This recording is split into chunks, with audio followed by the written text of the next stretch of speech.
mañana de hoy nos reunimos con gozo, espero al menos que sea con gozo, en esta santa convocación donde el pueblo de Dios responde al llamado de adorar al libertador de nuestras almas. Mis amados hermanos, quisiera comenzar por motivarlo a considerar lo bendecidos que somos, los bienaventurados que somos al haber sido hechos hijos de Dios.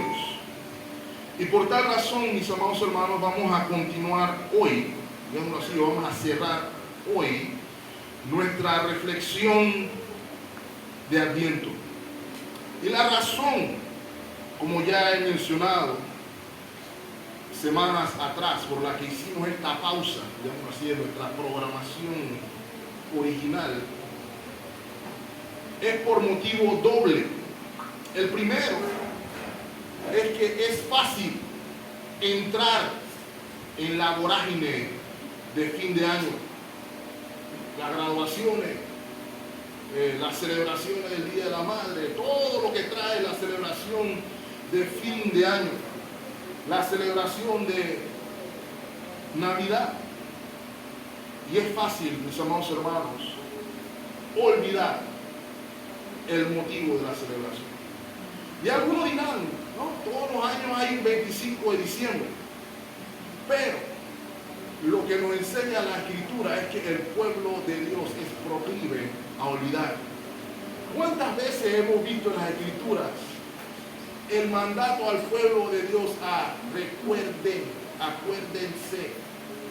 Porque es fácil en nuestra naturaleza caída olvidar lo más importante, olvidar, en palabras del Señor Jesús, cuál es la mejor parte, olvidar el propósito de la celebración. El predicador Richard Baxter comentó en una situación sobre esto, y permítanme leer las palabras de Richard Baxter. Es de lo más lamentable ver de qué modo la mayoría de la gente destina tiempo para su cuidado personal, su tiempo, sus dolores, en relación a vanidades conocidas, mientras que Dios y su gloria son dejados de lado. Que Él, que es todo, sea considerado por estas personas como nada, y que aquello que es nada les parezca de lo mejor. Que Dios estableciera a la raza humana en semejante carrera, donde el cielo o el infierno sean el final seguro, y que la gente se detenga, pierda tiempo o corra detrás de juguetes infantiles del mundo y olviden de tal manera el premio por el que deberían correr. De acuerdo con Baxter, esta es una de las razones por las que hemos hecho esta serie. Leí durante la semana que algunas congregaciones, principalmente en Estados Unidos, no estoy muy seguro de aquí, decidieron no celebrar el Día del Señor hoy porque cayó 25 de diciembre. Y hermanos, creo de corazón que esto es precisamente a lo que se refería Baxter y a lo que nos referimos hoy. La iglesia se reúne a honrar a Cristo, ¿cierto? ¿Qué día debemos posponer para honrar ese motivo? Ninguno. Y permítanme recordarle inclusive, hermano, que el día del Señor es el día del Señor. Y el día del Señor es el día, si me permiten decirlo, hermano, más importante que hay. Podremos en nuestra humanidad buscar subterfugio, pero el día del Señor es el día más importante que hay. Y muchos de nosotros hemos olvidado el significado del día del Señor. Es superior, mis amados hermanos, a cualquier otro día. Permítanme decirlo de ya, hermano. Día de la Madre, Día del Padre, el día que ustedes quieran, hermanos, si cae domingo, sepan que aquí hay culto. ¿Vale? Aunque esté yo solo aquí. Pero estoy seguro que eso no será así. ¿Okay? La segunda razón, mis amados hermanos, es que a raíz de la vorágine antes mencionada, es fácil también caer en la tristeza, en la decepción. Inclusive hay personas en depresión en estas fechas. Y en estos casos, mis amados hermanos, que la palabra de Dios es nuestro sostén y nuestro gozo. Por eso quisiéramos concluir esta miniserie hoy reflexionando en las palabras del apóstol Pablo a Tito. Y por eso titulamos el mensaje La gloriosa manifestación de la bondad de Dios. Y probablemente algunos esperaban que predicáramos algo de Mateo, Marcos, Lucas o Juan. Sin embargo, verán en un momento por qué decidí utilizar este pasaje hoy en particular. Quiero que sepan, hermanos, que Tito fue encargado por Pablo a continuar la obra misionera en la isla de Creta. Y Tito tenía una misión muy particular. Tenía que nombrar ancianos en la iglesia para guardarlo de la acechanza de los bastantes y múltiples falsos maestros que había en la época. Ahí exhorta al obispado, inclusive hay una vocación a las hermanas a ser maestras del bien. Pero no termina ahí. La misión de Tito constituía también en dar instrucciones a la iglesia acerca de la vida cristiana. Si me acompaña, por ejemplo, a Tito 2:15. Estas son las palabras de Pablo a Tito, perdón. Esto habla y exhorta, reprende con toda autoridad. Nadie te menosprecie. Si va al versículo 1 del capítulo 3, el apóstol le dice a Tito que les recuerde algo a los creyentes. Y ahí pueden ir viendo, hermanos, hacia dónde voy. Hay cosas que recordar. Y todas estas palabras que Tito debía comunicar a la iglesia eran en referencia a la vida cristiana. De hecho, para nuestro beneficio vamos a poder ver que la vida cristiana gira en torno a la manifestación de la bondad de Dios. Gira en torno a la bondad de Dios y gira en torno a la primera y la segunda manifestación. Porque el pueblo de Dios vive entre las dos manifestaciones. Digo más, mis amados hermanos, la vida cristiana se fundamenta en las dos manifestaciones. Hay un mapa, Tito capítulo 2, versículo 11 al 13. Quiero que lo lean conmigo, hermanos.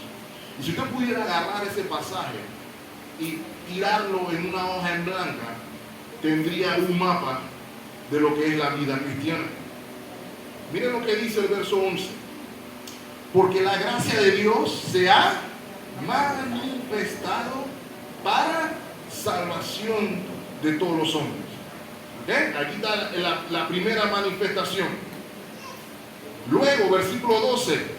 Enseñándonos que renunciando a la impiedad y a los deseos mundanos, vivamos en este siglo, en este tiempo, en este momento, de manera sobria, justa y piadosamente.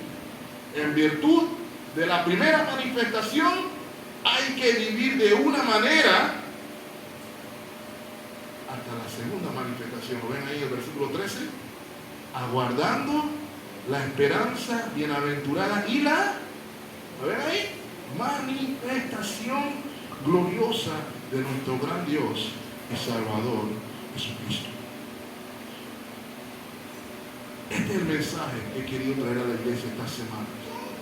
Nosotros miramos al pesebre con gozo, cantamos con gozo por el pesebre, pero la mirada del creyente no se queda en el pesebre, porque Él no siguió siendo niño, se hizo hombre, padeció en la cruz del Calvario por usted y por mí. Pero no solamente nos quedamos mirando hacia la cruz, ¿cierto? Sino que por encima de la cruz vemos a la esperanza gloriosa de la consumación de todas las cosas en su retorno. Y si nuestra visión es así de periférica, tenemos que ocuparnos como creyentes de las cosas que están en medio. Miren lo que dice Pablo a Tito en el versículo 8, Tito 3:8.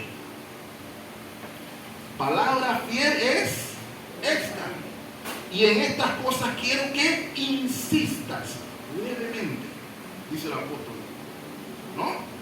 Con firmeza, para que los que creen en Dios, ¿quiénes?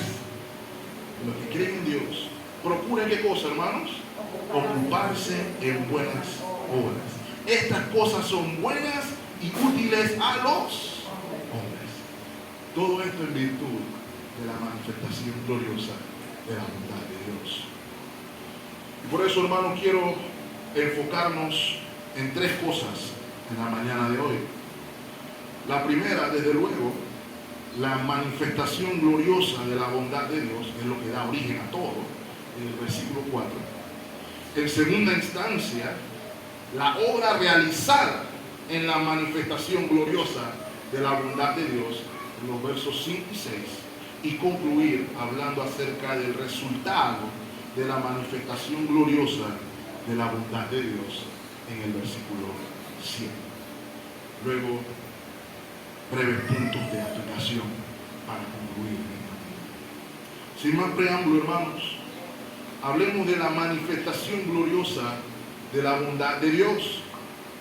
Si se dieron cuenta, la porción de nuestro texto se enfoca, hace énfasis en la primera manifestación. Sin embargo, no nos deja solamente en la primera, sino que nos dirige hacia la segunda de una manera preciosa, si me permiten decir. Nuestro texto dice, versículo 4, pero cuando se manifestó la bondad de Dios nuestro Salvador y su amor para con los hombres, es lo que dice el verso 4, ¿cierto? Y quiero traer su atención, mis amados hermanos, al verbo traducido manifestó, porque tiene una connotación muy particular. El verbo significa mostrarse, aparecer. Los antiguos griegos, en su léxico normal, asocian el término, mejor dicho, con la intervención divina en favor de los hombres. Y es sin duda alguna, muchas veces inclusive asociado con la luz. De hecho, la Escritura lo muestra varias veces. Y quiero que sepan, hermanos, que la manifestación que el apóstol Pablo tiene en mente aquí es ninguna otra que la encarnación de nuestro Señor. Y quiero mostrarles un ejemplo. Acompáñenme a Lucas, capítulo 1. Voy a hacer el énfasis en el versículo 78 al 79. Pero si recuerdan bien, son las profecías, o es la profecía, mejor dicho, de Zacarías. No el profeta, sino el padre de Juan el Bautista, que en ese momento su boca se había abierto y estaba lleno del Espíritu Santo. Y noten sus palabras, versículo 78. Por la entrañable misericordia de nuestro Dios, con que nos visitó, ¿desde dónde? Desde lo alto de la aurora. Versículo 79. ¿Con qué propósito? Para dar luz a los que habitan en tinieblas y en sombra de muerte para encaminar nuestros pies por camino de paz. Siempre hay una idea de luz, de alumbramiento. Recuerdan las palabras del profeta Isaías: el pueblo que estaba en tinieblas vio gran luz. Pablo nos está diciendo aquí, mis amados hermanos, que la manifestación divina, la intervención divina está obrando en beneficio de los hombres, y lo hace en dos características muy importantes, ¿cierto? Porque se nos dice aquí que la intervención divina revela la bondad y el amor divino por la humanidad. Y cuando usted ve en la Biblia el término bondad, refiriéndose a Dios, porque también se puede referir a seres humanos, pero refiriéndose a Dios, habla de la buena voluntad o la buena disposición de Dios para con pecadores. Y hermanos, a veces pasamos eso por alto. Puedo probárselo, así es como lo veía el apóstol Pablo. Romanos capítulo 2, versículo 4, dice la palabra del Señor. Y nota el contraste: o menospreciáis la riqueza de su benignidad, paciencia y longanimidad, ignorando que su benignidad te guía hacia Él. ¿Ok? De nuevo, Pablo entiende la bondad de Dios en una voluntad inclinada a favor de pecadores. Romanos capítulo 11, versículo 22, y aquí podemos ver el contraste nuevamente. Mira pues la bondad y la severidad de Dios. La severidad ciertamente para con los que cayeron, pero de nuevo, la bondad para contigo si permaneces en esa bondad, pues de otra manera tú también serás cortado. ¿Por qué estoy haciendo esto, mis amados hermanos? Porque la encarnación, el evento que celebramos, el mundo cristiano, revela la naturaleza bondadosa y amorosa del Señor. Y siendo que es la naturaleza bondadosa y amorosa del Señor hacia pecadores, pudiéramos utilizar un sinónimo, ¿cierto? Es una evidencia de la gracia de Dios, mis amados hermanos. ¿Cuándo se manifestó la bondad y el amor de Dios por la humanidad, mis amados hermanos? Cuando Dios irrumpió en la historia humana. Gálatas capítulo 4, versículo 4 nos recuerda: cuando vino el cumplimiento del tiempo, Dios envió a su Hijo, nacido de mujer y nacido bajo la ley. Un plan, y el plan se cumplió en la manifestación de Dios en la historia.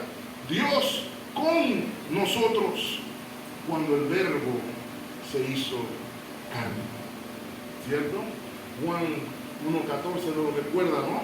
Y aquel Verbo fue hecho carne y habitó entre nosotros, y vimos su gloria, vimos su esplendor, como el unigénito del Padre, lleno de gracia y de verdad, lleno de bondad y de verdad.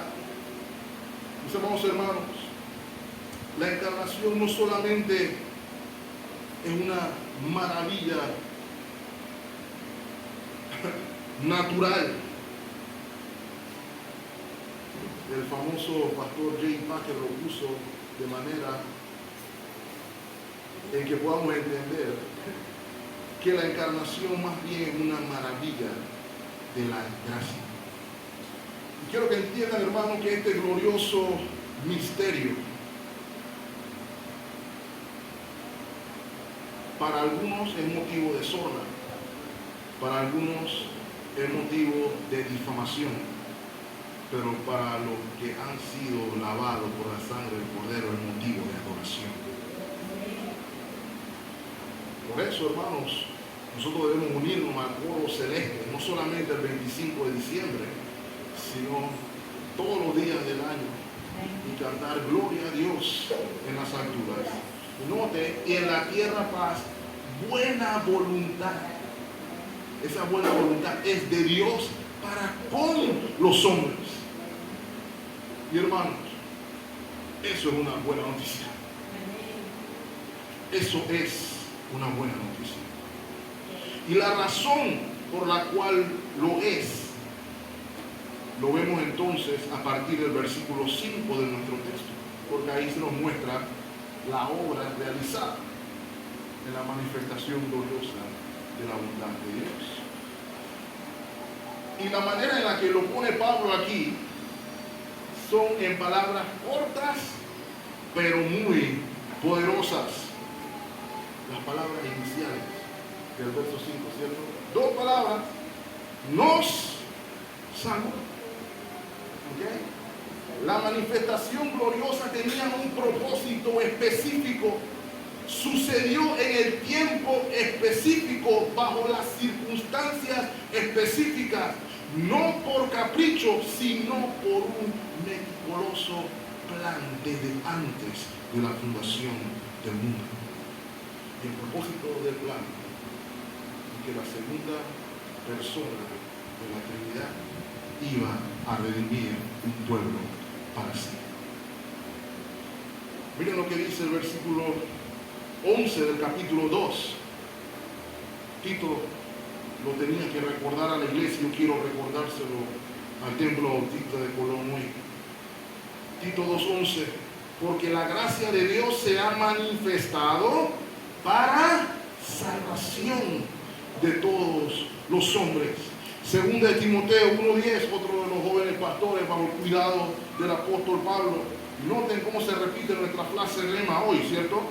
Segunda de Timoteo 1:10, pero que ahora ha sido manifestada por la aparición de nuestro Señor Salvador Jesucristo, el cual quitó la muerte y sacó a luz la vida y la inmortalidad por el Evangelio.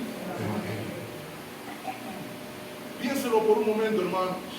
Alguien lo puso de esta manera: su salvación y la mía radica en el hecho de que la segunda persona de la Trinidad lloró como un bebé humano por usted y por mí.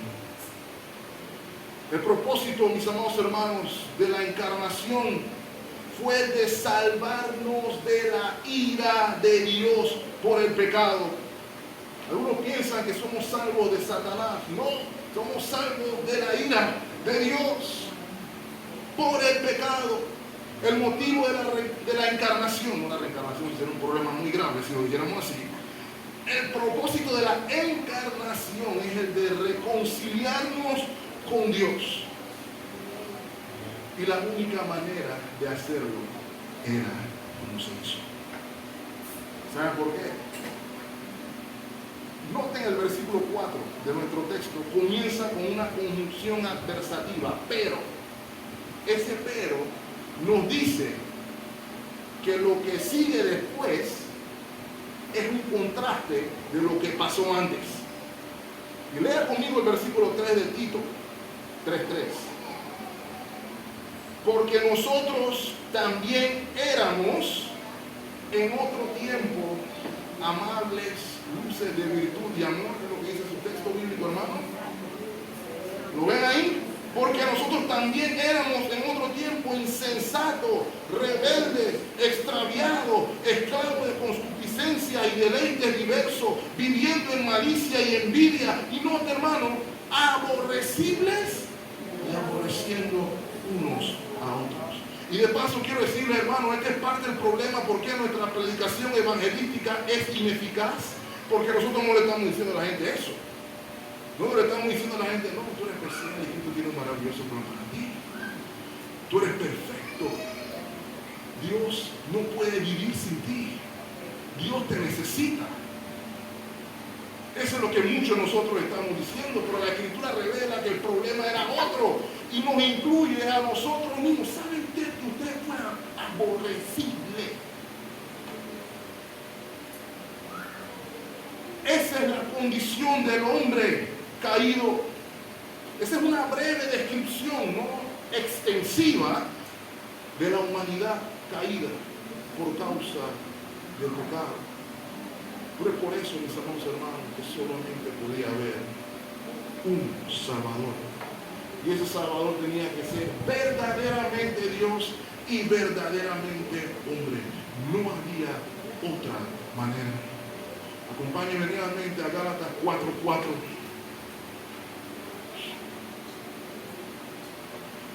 Pero cuando vino el cumplimiento del tiempo, Dios envió a su Hijo, nacido de mujer y nacido bajo la ley.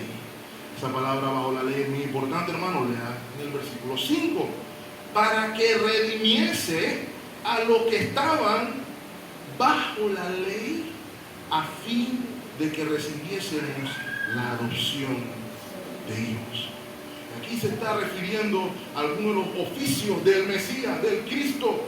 Él iba a obedecer donde Adán e Israel no pudieron obedecer. Y es lo que se conoce como su obediencia activa, donde vino a cumplir toda justicia. ¿Recuerdan las palabras del Señor a Juan el Bautista cuando le dice que lo bautizara?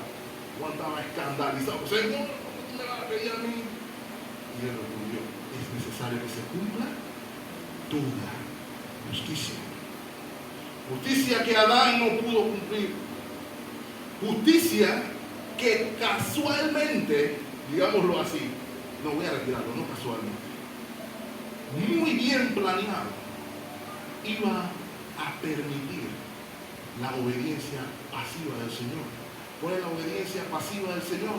Obediencia por la cual Él sufre la penalidad que aquellos aborrecibles y aborrecedores tenían que sufrir en la cruz del Calvario.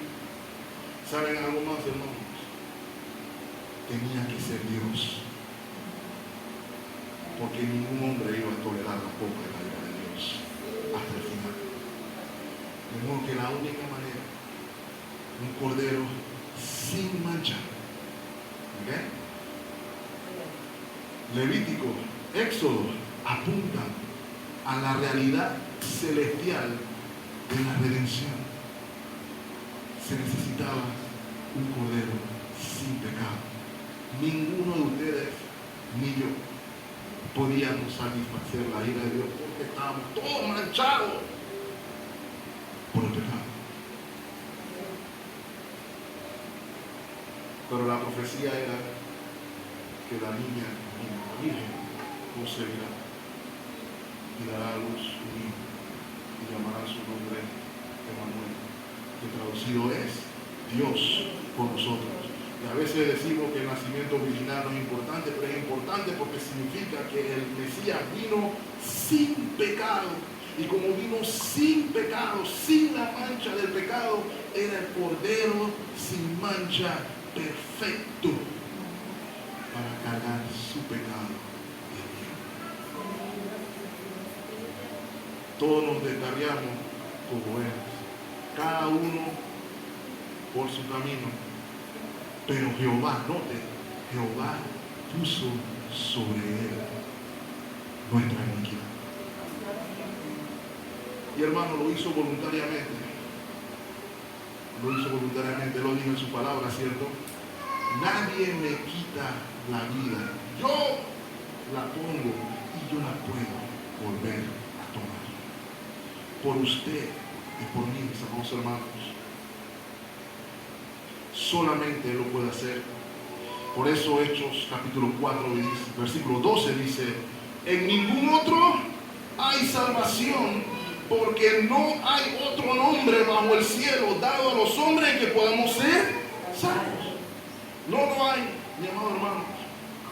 Y recuerdo, mientras meditaba en el mensaje, recuerdo a mi padre decirnos en varias ocasiones que una de las razones por la cual la celebración de fin de año era agradable para él, era porque no solamente los cristianos querían ser luz en medio de la oscuridad, sino que inclusive aquellos que no son creyentes quieren portarse bien, hablar de amor, paz, por ese momento en particular.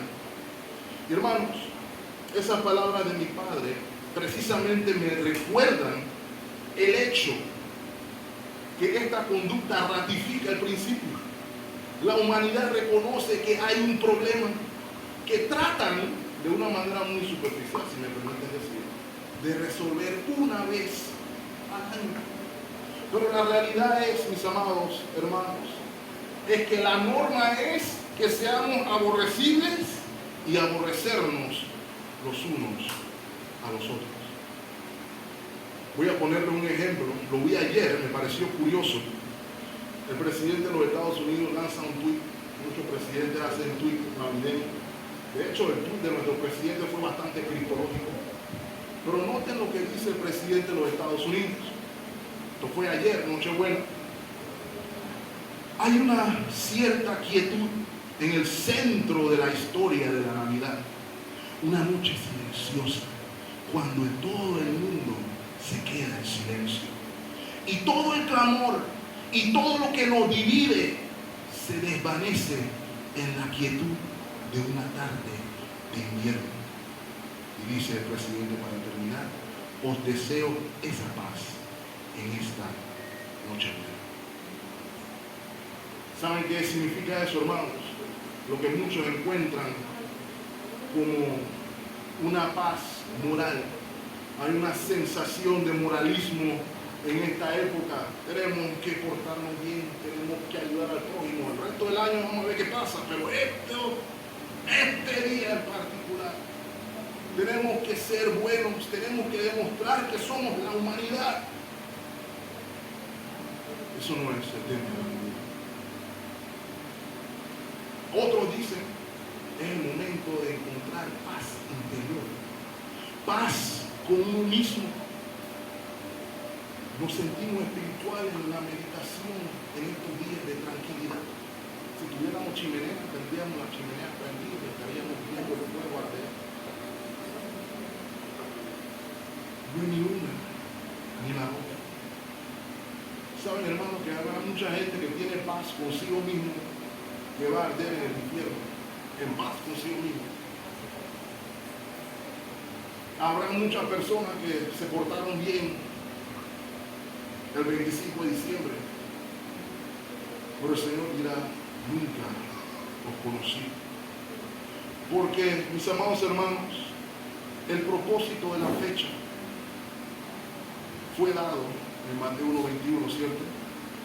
Se le dijo a la Virgen, darás a luz un hijo y llamará su nombre Jesús, porque Él salvará a su pueblo de sus pecados. El significado de la fecha, mis amados hermanos, radica en el entendimiento de que Dios fue Él, no yo, fue Dios el que nos reconcilió con Él en Cristo, y en virtud de lo que Él hizo, entonces usted y yo obramos de una manera diferente. Y eso es lo que el apóstol Pablo quiere que Tito le recuerde a la iglesia.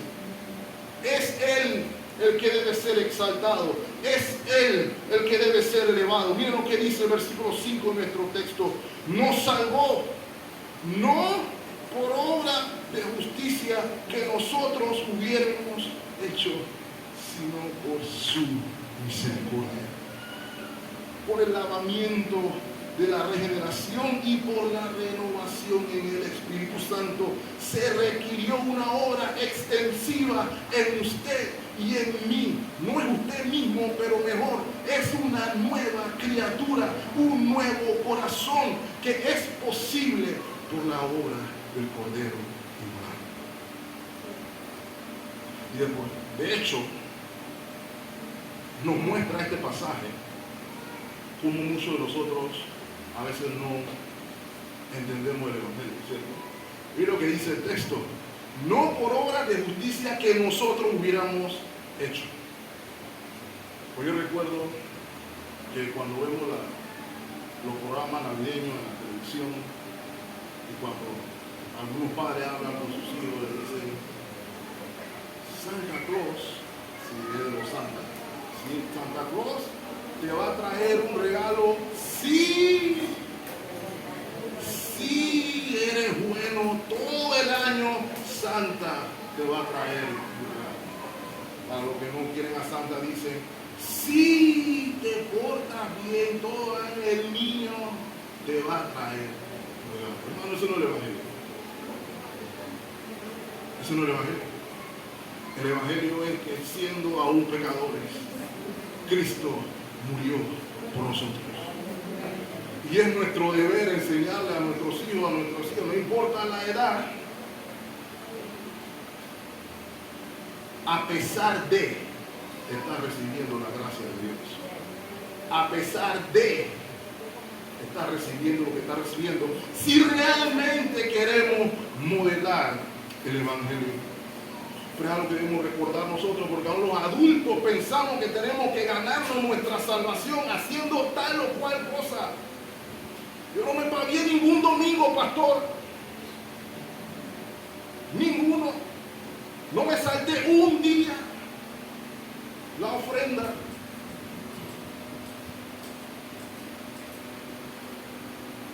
Lo tenemos al revés, mis amados hermanos. No por obras, para que nadie se lo diga. El mensaje del Evangelio debe recordarnos lo que Cristo hizo por nosotros. Él nos hizo nuevas criaturas, con un nuevo corazón que tiene ahora nuevas afecciones, nuevos intereses, nuevos amores. Y el principal amor es Cristo, su gloria.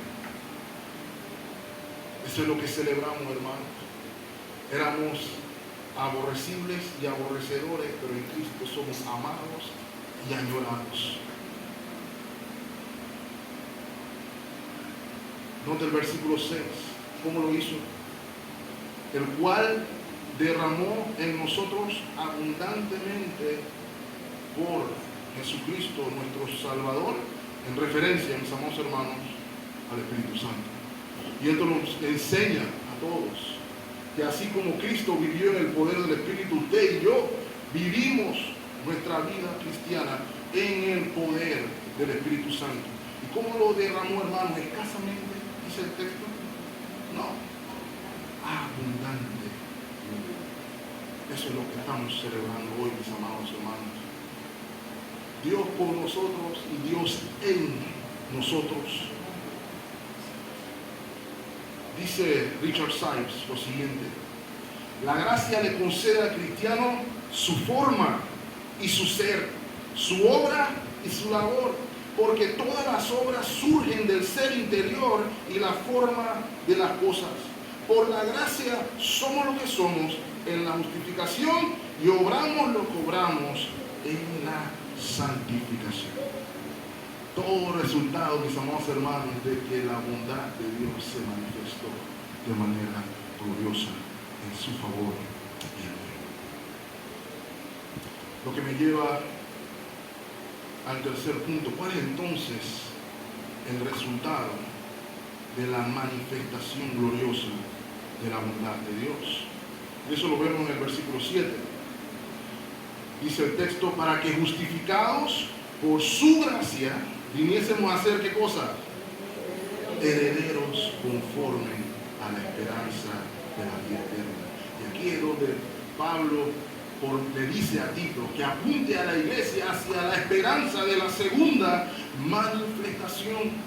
Note, mi amado hermano, al ser declarados justos, al recibir por la gracia de Dios los méritos de Cristo imputados a nosotros y nuestra culpa imputada a Él, usted y yo pasamos a un plano diferente, pasamos a un plano superior. Somos herederos de la vida eterna, de la cual es el principio que disfrutamos. ¿Saben cuándo, hermano?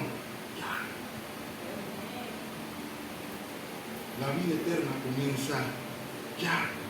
Somos partícipes de la gloria y el Señor nos da un preámbulo de lo que esperamos. ¿Saben dónde? En medio de su cuerpo, en medio de la iglesia.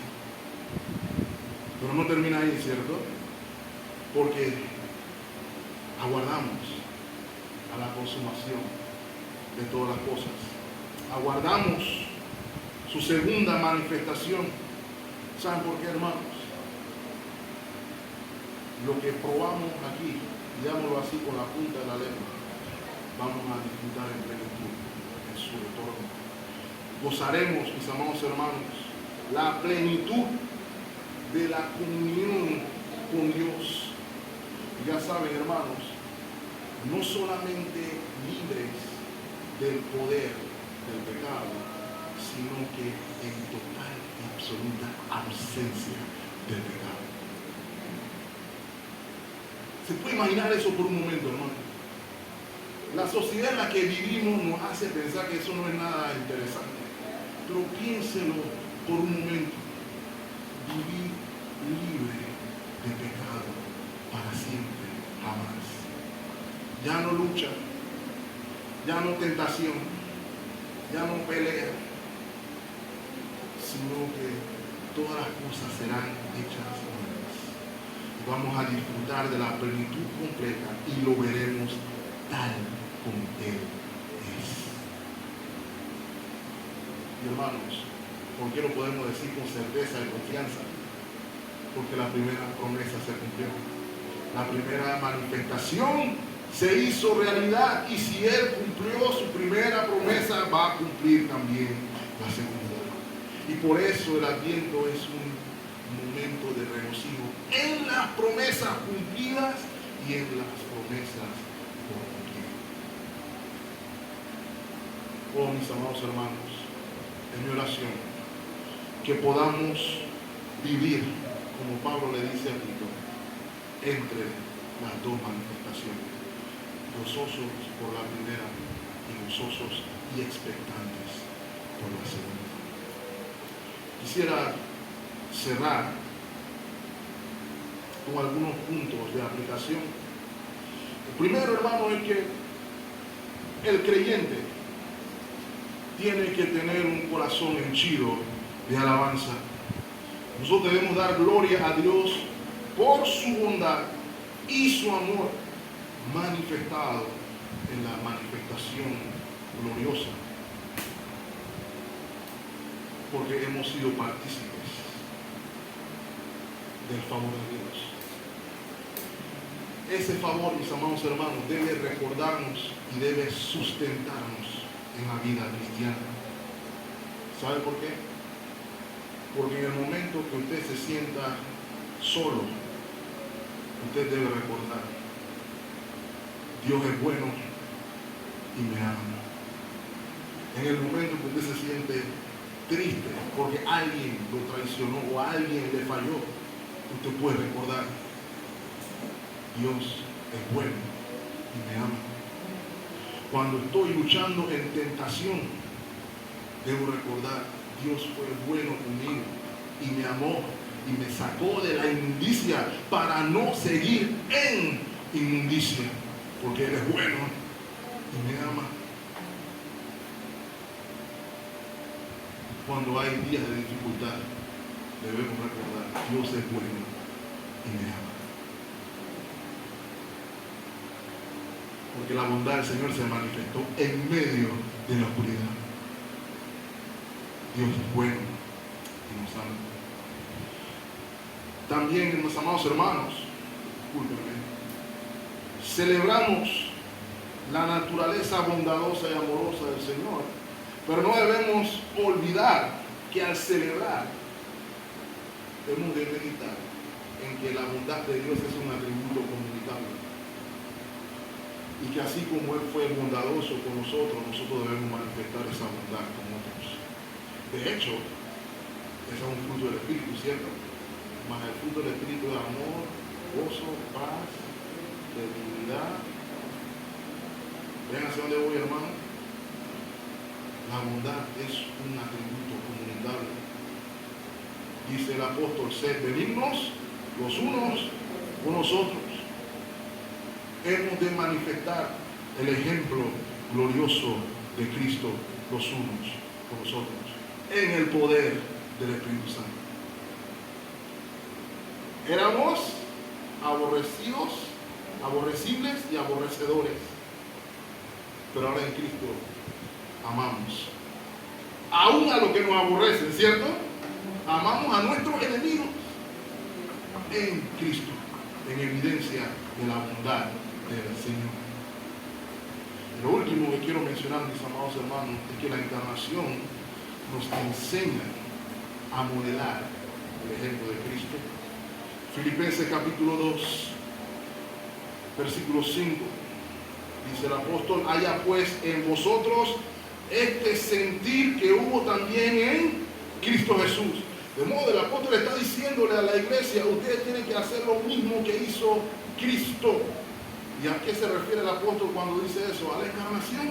Miren en el versículo 6, el cual siendo en forma de Dios, no estimó ser igual a Dios como cosa que aferrarse, sino que se despojó a sí mismo, tomando forma de siervo, hecho semejante a hombre, a usted y a mí, y estando en la condición de hombre, se humilló a sí mismo, haciéndose obediente hasta la muerte y muerte de cruz. Es llamado para la iglesia también, pero también el apóstol nos recuerda, versículo 9, por lo cual, como cumplió a perfección su misión, Dios también lo exaltó hasta lo sumo y le dio un nombre que es sobre todo nombre, para que en el nombre de Jesús se doble toda rodilla de lo que están en los cielos y en la tierra y debajo de la tierra, y toda lengua confiese que Jesucristo es el Señor, para la gloria de Dios Padre. Permítanme decirle ya, para mis amados hermanos, que nuestra celebración navideña no implica decir Jesucristo es Señor, algo estamos haciendo mal. De eso se trata, de que Cristo es Señor y el Rey de Gloria vino a salvarme. Segunda de Corintios 8:9, para que veamos el principio a imitar. Porque ya conocéis, ¿lo ven ahí? La gracia, la bondad de nuestro Señor Jesucristo, que por amor a ustedes se hizo pobre, siendo rico, para que vosotros con su pobreza fuesen enriquecidos, fuesen hechos herederos de vida eterna. Vivamos agradecidos entre las dos manifestaciones, mis amados hermanos. Jesús es el Señor. De tal manera amó Dios al mundo que ha dado a su Hijo unigénito. Piénselo por un momento, hermano. Yo no entregaría a David por nadie. Y eso de David no le doy por nada. Pero él dio a su Hijo unigénito para todo aquel que le entrega, no se pierda, porque no le entrega. Ese es usted, ese soy yo. Tenemos un mensaje que anunciar. Ese es el significado de la celebración. Eso es lo que importa realmente. No si no había regalo, no se había amor, no se había amor. Puede haber, pero si no hay, no pasa nada, hermano, porque si tiene a Cristo, lo tiene todo. ¿Lo creo? Si lo creemos, vivamos. Esa es buena nueva de Dios. Queramos sin esperanza, pero el bonito la luz y el bonito la misericordia de Dios y el favor de Dios para con nosotros. Señor le bendiga ricamente, mis amados hermanos. Estemos orando. Amado Señor, gracias por tu palabra.